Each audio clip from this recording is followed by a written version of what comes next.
कुछ दिन पहले लगभग 100, 150, 200 केसेस आते, अब लगातार 496 केसेस आ रहे हैं। क्या मुंबई में तीसरी लहर का आगमन हो गया? वहीं कांग्रेस के नेता जो है नितिन राउत ने नागपुर में अलर्ट कर दिया कि ऑलरेडी तीसरी लहर का आ गया। क्या मुंबई में तीसरी लहर का आगमन हो चुका है? किस नहीं, अभी जो मुंबई में आ रही है थर्ड वेव, इसके बारे में तो बातचीत चालू है। हर एक जो शहर है या केरल है, कोलकाता है या बाहर का जो प्रगत देश है, कंट्री है, उधर भी ये तीसरी चौथी चालू है। मुझे लगता है हमने सेकेंड वेव में बहुत ही सिखाई अपने को मिली है, सीखने को मिला है कि कितना प्रॉब्लम हो सकता है। तुरंत तुरंत तुरंत ऐसा रुग्ण मिल रहे थे बहुत। अभी हमने उसकी भी बढ़ोतरी की है, ऑक्सीजन बढ़ाया है, कॉट बढ़ाई है, छोटे बच्चे का क्वारंटाइन ये वो सब बढ़ाए हैं। लेकिन वो तीसरी वेव आई भी तो उसको रुकाने के लिए हम सब मिल के काम करना चाहिए, मास्क लगाना चाहिए। तो मेरा घर मेरा बाप्पा ऐसा ये करके मैं खुद किधर भी जाने वाली नहीं है, क्योंकि तीसरी वेव आ रही है, आ गई है।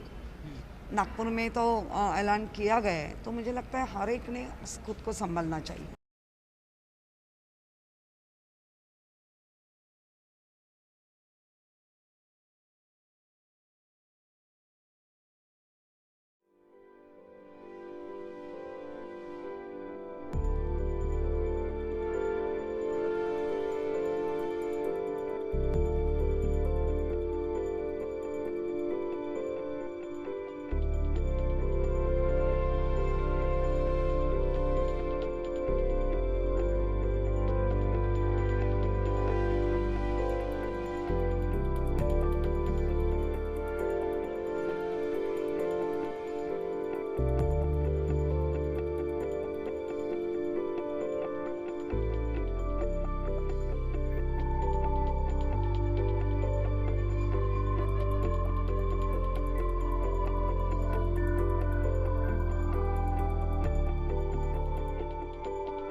The main thing is unemployment.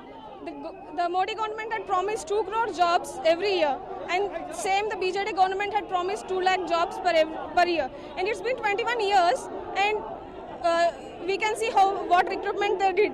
Without recruiting, they are selling jobs. We are against that. Odisha Staff Selection Commission में the clerk's house they got 5 crore plus property. Is he the one who is recruiting? No.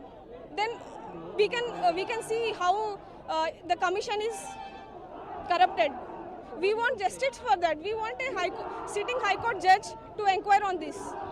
The government has appointed a vigilance committee, but when the government appoints it, it will be giving favor to government only. So we want a committee under the leadership of High Court Chief Justice.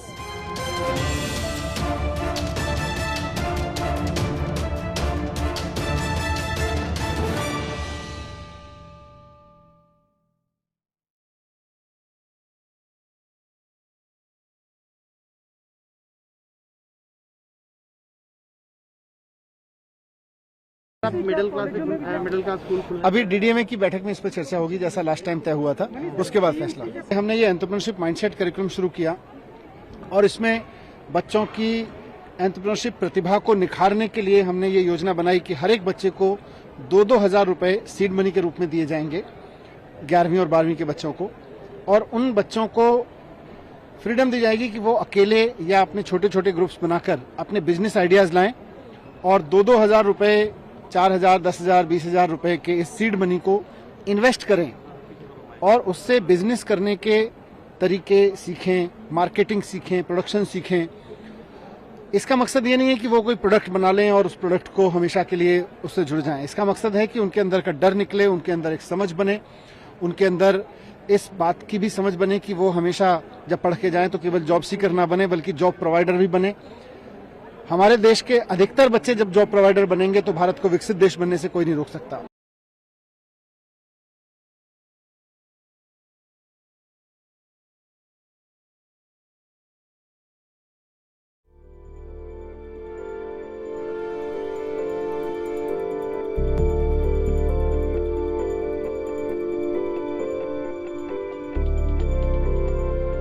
Punjab की अभी कांग्रेस में कैसी स्थिति है? क्या सब कुछ अब शांत है? जो इनफाइटिंग हो रही थी क्योंकि काफ़ी बयान आए, सब कुछ आए, क्या स्थिति है अभी? देखिए, पंजाब बहादुरों की धरती है।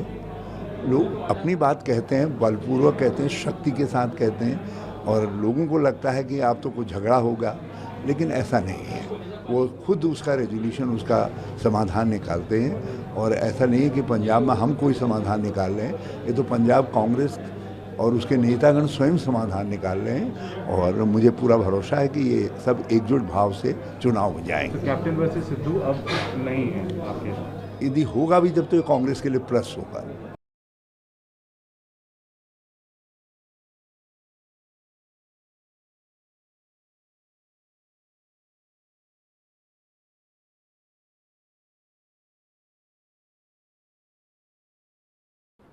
हम एनवायरमेंटल एजुकेशन से एनवायरमेंटल एक्शन की तरफ बढ़ रहे हैं और हमारी जो एनवायरमेंटल सोशल रिस्पॉन्सिबिलिटी है दिल्ली विश्वविद्यालय की, उसके अंतर्गत हमने निर्णय लिया है कि प्रत्येक विद्यार्थी जो दिल्ली विश्वविद्यालय में प्रवेश लेगा, चाहे वो अंडर ग्रेजुएट हो, पोस्ट ग्रेजुएट हो या रिसर्च हो, वो एक पेड़ लगाएगा और साथ ही उस पेड़ की देखभाल भी करेगा या करेगी और जियो टैगिंग के माध्यम से और 6 महीने में हमें उसकी प्रोग्रेस बताएंगे कि वो पेड़ कितना बड़ा हुआ है और जिस समय वो अपना कोर्स पूरा करेंगे उस समय उसका पूरा लेखा जोखा हमारे पास होगा।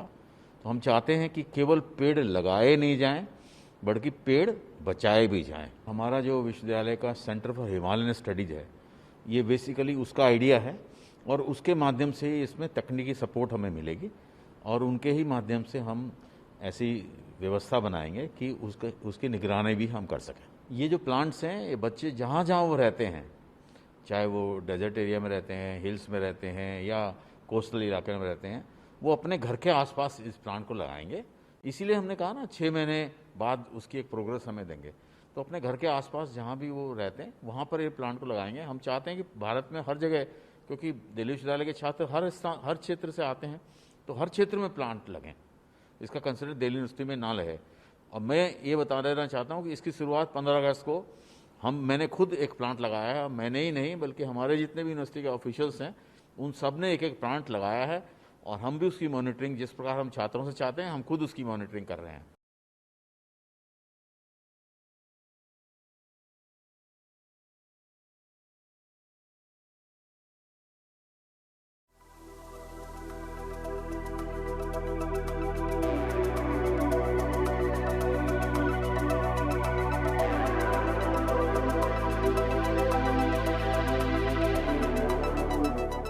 कल ईडी ने 9 घंटे लगातार पूछताछ की है पुलिस के मामले में। अभिषेक कल के आने के बाद जिस तरह से उन्होंने मीडिया को संबोधित किया है, डायरेक्ट चैलेंज किया और कहा है कि अगर 9 घंटा का 12 घंटा भी जांच कर ले, ईडी सीबीआई कुछ भी कर ले, मैं निर्दोष हूँ, अगर मैं दोषी हूँ तो फांसी ले लूंगा, लेकिन मैं हर जगह जाऊँगा जहाँ भी। निर्दोष है या दोषी है ये तो अदालत तय करेगा।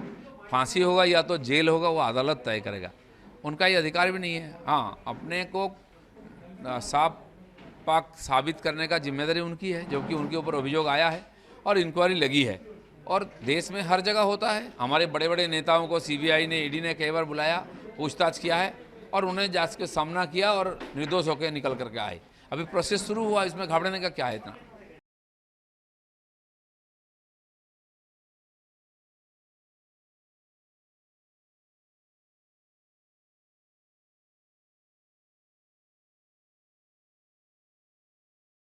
बहुत ही ये प्रसन्नता का विषय है कि जैसे ओलंपिक में हरियाणा एक अग्रणी प्रदेश इस नाते से रहा है, वैसे ही पैरा ओलंपिक में भी 19 में से 6 मेडल हरियाणा के हमारे खिलाड़ियों ने जीते हैं और हमने उनको सबको बधाई भी दी है। और बहुत आगे आने वाले समय में कोई 18-20 तारीख के आसपास कोई कार्यक्रम आयोजित करने की संभावना बन रही है कि उन सभी पैरा ओलंपिक के खिलाड़ियों को, जैसे हमने पंचकुला में ओलंपिक के खिलाड़ियों को बुला करके उनको सम्मान किया था, ऐसे ही पैरा ओलंपिक को भी बुला करके उनका सम्मान करेंगे।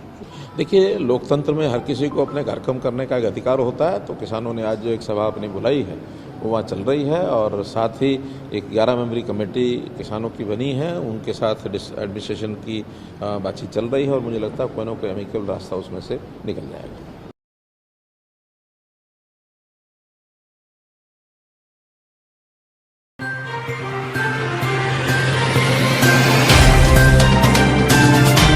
Subscribe now and press the bell icon. Never miss an update.